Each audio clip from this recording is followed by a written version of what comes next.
Alléluia. On a élevé le nom de Jésus. Bien-aimés frères et sœurs, je voudrais encore ce matin vous saluer au nom de notre Seigneur et Sauveur Jésus-Christ. Grande est ma joie de prendre la parole pour vous communiquer ce que Dieu a mis sur nos cœurs à votre endroit pendant cette crise. Notre prière est que, selon ce que Dieu a dit à Abraham, que l'Éternel soit votre bouclier, qu'il vous entoure d'une forteresse pour que la pandémie du coronavirus ne vous atteigne point. Notre prière est que vous bénéficiez toujours des grâces du Seigneur et que vous ne manquez de rien. Notre prière est que jusqu'à la fin de cette crise, nous puissions nous retrouver pour rendre gloire au Seigneur de ce qu'aucun enfant de Dieu n'a été atteint. Nous avons commencé à vous donner un enseignement sur la faveur de Dieu. Et j'ai posé cette question de savoir comment obtenir la faveur de Dieu dans ces moments de crise en tant qu'enfant de Dieu. Obtenir la faveur de Dieu est une nécessité. Parce que lorsque nous regardons l'histoire de l'Église, depuis l'Ancien Testament, il y a des personnes qui semblent avoir été privilégiées par l'Éternel. Josué et Caleb, par exemple, ont été épargnés de la mort. Et tous ceux qui sont venus d'Égypte, ils ont traversé la mer Rouge comme tout le monde. Ils étaient là lorsque Moïse descendait de la montagne avec les 10 commandements. Ils étaient là pendant la traversée du Jourdain. Dieu a rendu témoignage de ces deux personnes. Pendant 40 ans, Dieu a préservé leur vie. Ils ont traversé le désert. Ils ne sont point morts. Ils ont reçu la faveur de l'Éternel. Aujourd'hui, l'Église est à la traversée du désert. Bientôt, nous serons au bout de cette traversée. Mais nous avons besoin de la faveur de Dieu afin que nous soyons tous épargnés et que nous parvenions sains et saufs au bout du tunnel. Je voudrais vous dire ce matin que pour que nous puissions obtenir la faveur de l'Éternel, nous devons manifester notre foi en Dieu et en Jésus-Christ, son Fils. Selon Hébreux 11, le verset 6, il est dit que sans la foi, il est impossible de lui être agréable.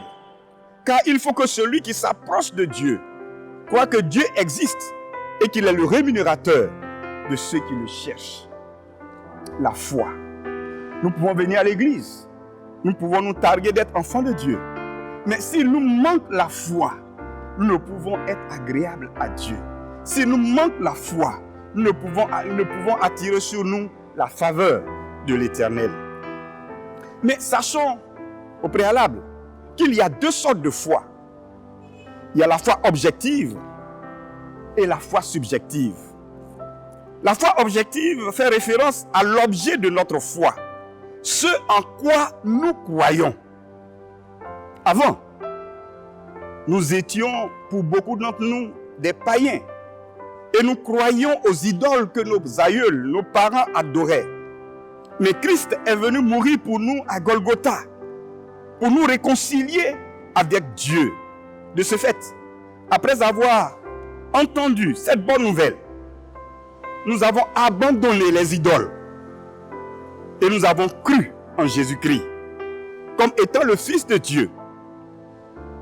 Et par cette foi, nous sommes réconciliés avec Dieu et nous avons la vie éternelle. L'objet de notre foi, c'est Jésus-Christ. L'objet de notre foi, c'est Dieu le Père. C'est ça qui représente l'objet de notre foi. C'est ce qui nous est demandé en Jean 3, le verset 16.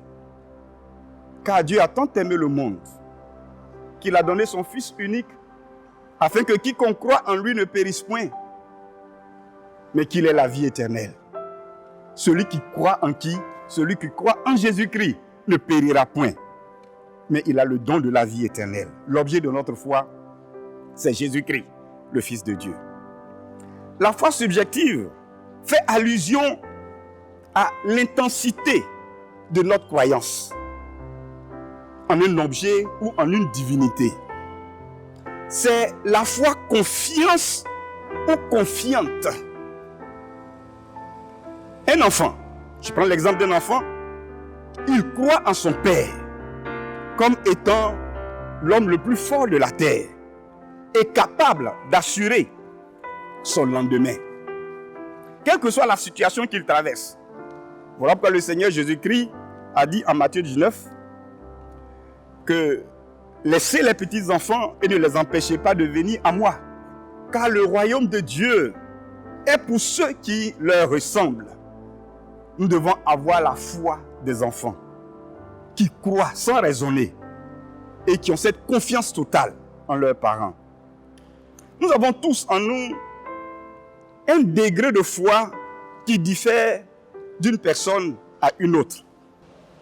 Dans le livre des Actes des Apôtres, au chapitre 16, lorsque nous partons du verset 13 jusqu'au verset 40, il nous a conté l'histoire de Paul et de Silas qui étaient allés annoncer l'évangile de Jésus-Christ à Philippe. À cause de l'annonce de l'évangile, ils ont été arrêtés, ils ont été flagellés, battus et ils ont été jetés dans une prison.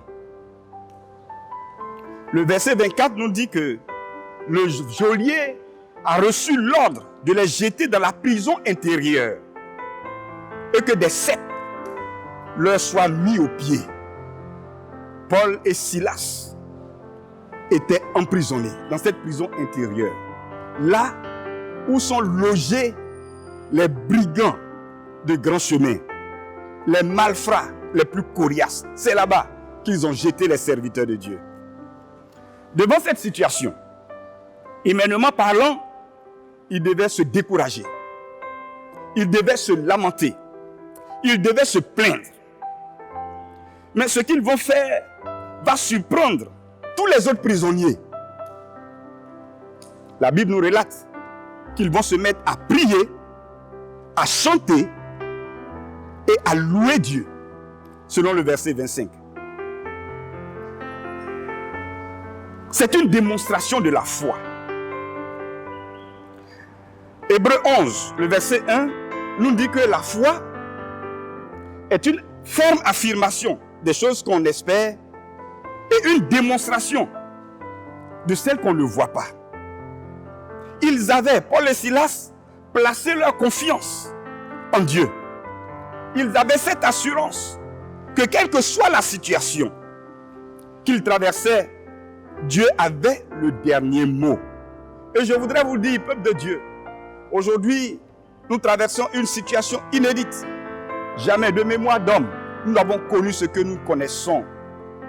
Personne ne pouvait imaginer qu'un jour, les églises allaient rester fermées.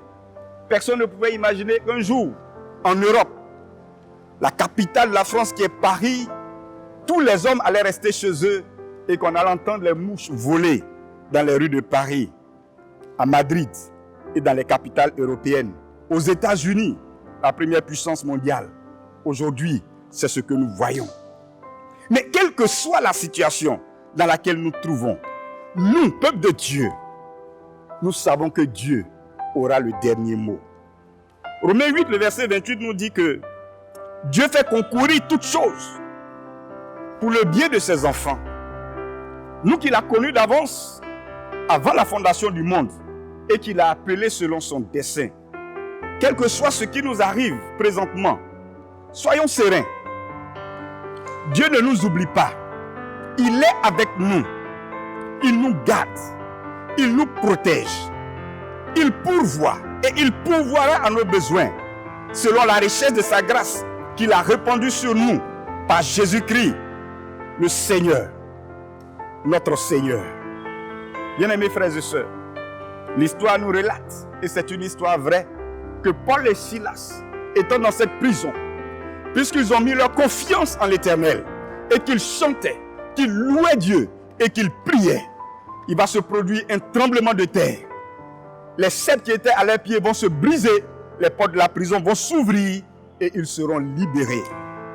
Bien-aimés, Aujourd'hui, nous sommes comme dans une prison que Paul et Silas ont connue. Mais bientôt, la libération n'est pas loin.